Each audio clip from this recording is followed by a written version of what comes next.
உங்கள் வீட்டு குப்பைகள் முறையாக தரம் பிரிக்கப்பட்டு சேகரிக்கப்படுகிறதா என்பது குறித்து திருநெல்வேலி மாவட்டம் திசையன்விளை பகுதி மக்கள் தெரிவித்த கருத்துக்களை தற்போது பார்க்கலாம்.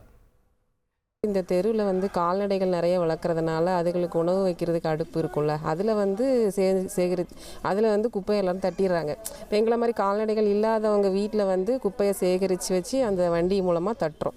ஸோ அதனால் எங்களுக்கு 2 நாளைக்கு ஒருக்க வந்தால் கொஞ்சம் நல்லாயிருக்கும்.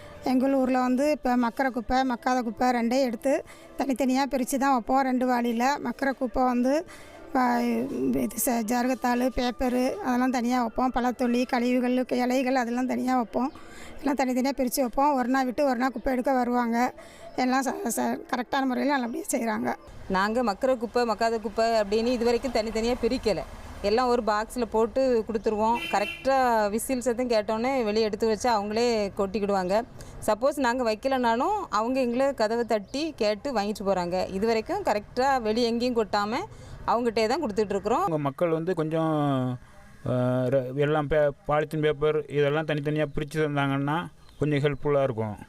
அவங்க பிரித்து தர்றதில்ல, மேக்ஸிமம் எல்லாருமே பிரித்து தர்றதில்லை. அதனால் வேலை ரொம்ப அதிக டைம் இழுக்கும். எங்கள் வண்டியில் மைக்கு உண்டு. மக்கும் குப்பை மக்காத குப்பைன்னுக்கிட்டு பிரித்து தர சொல்லி மைக்கில் சொல்லுவாங்க.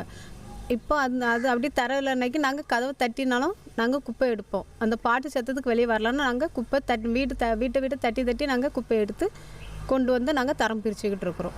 வீடுகளில் பொதுமக்கள் குப்பைகளை மக்கும் குப்பை மக்காத குப்பை என தரம் பிரித்து வழங்குகிறார்களா என்பது குறித்து திசையன்விளை சுற்று வட்டாரத்தில் உள்ள வெவ்வேறு ஊராட்சி மன்றங்களில் உள்ள பொதுமக்கள் வழங்கிய கருத்துக்களை கேட்டறிந்தோம்.